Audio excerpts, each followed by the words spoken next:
plus un simple objet de décoration, mais un moyen qui permettait à l'armée de télégraphier. C'est comme ça que nous avons sauvé la Tour Eiffel et son acier lorrain.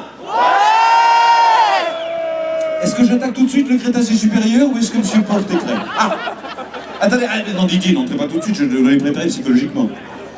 Un grand moment de beauté physique, un moment de charme, un moment de glamour, un moment un peu Las Vegas, Hollywood, un moment paillette. Voici Didier Porte.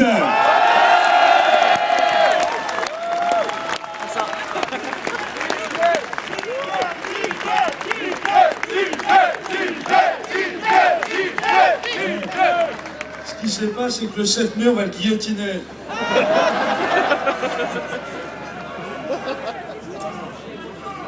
Bon, alors, je suis très honoré d'avoir été désigné pour saluer l'arrivée de cette nouvelle épreuve de course à pied Florence-Paris, organisée par le philanthrope M. Mittal.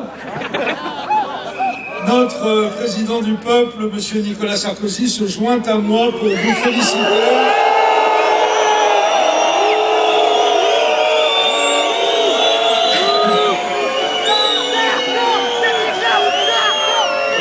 C'est comme ça qu'il préfère les métallos en train de faire du jogging. Personne n'a fait de malaise vagal, j'espère. Bon, j'espère que cette fois-ci, vous allez vous montrer raisonnable. Hein. Vous n'allez pas essayer de casser la Tour Eiffel, c'est promis. Si vous avez encore de l'énergie à dépenser, vous pouvez toujours monter au 3e étage au pas de course, on vous fera un prix sur le billet d'entrée. Alors vous savez que la dernière fois que vous êtes venu, vous avez beaucoup déçu notre président. Il ne faut pas faire de politique, les amis, hein. C'est pas pour vous. N'écoutez pas les représentants des corps intermédiaires. Oui, on ne dit plus syndicats, maintenant on dit corps intermédiaires. On ne dit plus non plus extrême droite, raciste et antisociale, on dit France forte.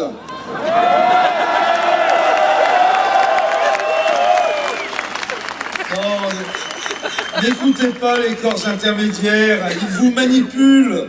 Au moins avec M. Sarkozy, vous ne serez pas manipulé. Hein. Il n'est pas du genre à s'embarrasser de tels préliminaires. Demandez à vos camarades de Gandrange, ils en ont gardé un souvenir ému. C'était au lendemain de son mariage avec Carlita que le président leur avait rendu visite. Depuis, ils éprouvent tous l'étrange sensation d'avoir participé à la nuit de noces. Non,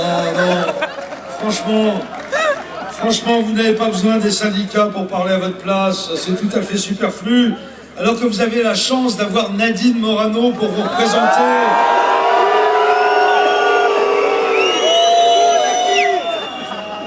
Vous, les travailleurs lorrains, elle est quand même autrement plus sexy que votre soi-disant porte-parole de la CFDT, là. Comment il s'appelle? Ah oui, Édouard Martin. Édouard Martin. Vous faites confiance à un type qui a le même prénom que Balladur et le même nom que Jacques Martin, qui fut naguère l'un des meilleurs amis de Sarkozy. Vous n'êtes pas venu avec votre épouse, mon cher Édouard. Un conseil, si vous êtes reçu par le président, évitez de l'amener avec vous, il serait capable d'essayer de vous la piquer. Non, il faut arrêter la politique, les amis, laissez ça aux professionnels. Vous avez beaucoup marché ces jours derniers, vous êtes fatigués. Vous allez vous prendre une bonne douche, on vous a réservé une chambre au Sofitel du Champ de Mars. Vous allez vous mettre sur votre 31 et puis on va vous sortir un peu dans le Paris by Night. Jacques Séguéla s'est porté volontaire pour vous chaperonner. Il rêve de voir des ouvriers en vrai. Il est prêt à vous prêter une Rolex à chacun pour la soirée, vous emmener faire la tournée des hauts lieux de la culture UMP, le Don Camillo, chez Michou, les Folies Bergères. C'est beaucoup plus distrayant que d'écouter ces has-beens de Zelda ou de Lavilliers. Hein. Et puis, demain matin, après une visite de l'hippodrome de Chantilly, sous la conduite d'Éric Woerth, avec un ticket de PMU pour chacun d'entre vous, offert gracieusement par Liliane Bettencourt, le président de la République vous fera recevoir par son principal conseiller, Patrick Buisson. C'est lui qui est chargé des relations avec le peuple. C'est vrai qu'il en connaît un rayon sur le peuple, Patrick Buisson. C'est l'ancien directeur de Minute, magazine prestigieux s'il en est, qui a toujours eu en haute estime la classe ouvrière. Non, surtout, écoutez bien ses conseils, suivez-les. Je sais ce qu'il va vous dire. Franchement, les gars, pourquoi vous vous accrochez à ce job de sidérurgiste? Ça paie des clopinettes, c'est un boulot de pull à sueur. Puis alors avec les gonzesses, ça c'est la loose assurée. Combien d'entre vous sont mariés avec un ancien top modèle international qui fait de la chanson malgré une extinction de voix chronique? Eh oui, je le savais, aucun. Vous êtes tous maqués avec des Josiane à bigoudi. Voilà, parce que vous êtes des gros losers qui vous accrochaient à un boulot complètement passé de mode. Métallo. Pourquoi pas cheminot ou instituteur, hein? On se croirait dans un film de Duvivier dans les années 30. Changez de boulot, les aminches. Soyez un peu réactifs au marché, un peu plus entreprenants que diable. Créez un site de poker en ligne, comme le fils Balkany. Ça, c'est une activité économique utile à la collectivité. Et si vous tenez absolument à rester salarié, parce que vous êtes des gagnes petits qui avaient peur de prendre des risques, venez donc travailler à Disneyland Paris. Il y a plein de boulots susceptibles de vous rappeler les hauts fourneaux qui ont l'air de tant vous manquer. Vous verrez, 8 heures passées dans la pluche de Winnie l'ourson, ça réchauffe bien. Vous allez adorer Disneyland Paris, chers camarades.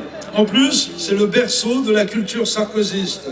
Et surtout, c'est le lieu sacré où Nicolas et Mademoiselle Bruni ont scellé leur union pour le meilleur pour eux et le pire pour nous.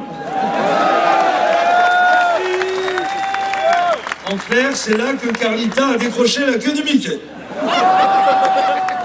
Bon, vous êtes costaud, en bonne forme physique, vous venez de le démontrer ces derniers jours, vous avez le profil idéal pour devenir CRS ou garde mobile. Je peux vous garantir que si Sarkozy est réélu, il va y avoir un gros appel d'air dans la branche. Vu comme ça risque de péter dans tous les coins, on va recruter à tour de bras dans les petits métiers du maintien de l'ordre. À cet égard, je vous signale que l'autre jour, vous vous êtes mal compris avec le président. Vous savez, quand vous êtes allé au siège à son siège de campagne rue de la Convention pour lui demander de prendre ses responsabilités, qui vous a fait un tout petit peu lacrymogéner la tronche par les gendarmes mobiles. C'était pas pour vous faire du mal, hein, mais juste pour vous donner un aperçu de votre futur emploi. Dites-vous bien, mes chers camarades, que la mobilité professionnelle, c'est l'avenir. Même notre président du peuple l'a compris. L'autre jour, il a réuni des journalistes pour leur expliquer que s'il n'était pas réélu, il était prêt à entrer au Carmel. Il a vraiment dit ça, hein, je vous jure, c'est pas une connerie. Il va quand même falloir lui expliquer que ça va pas être possible. On n'a jamais vu de bonne sœur avec des talons hauts.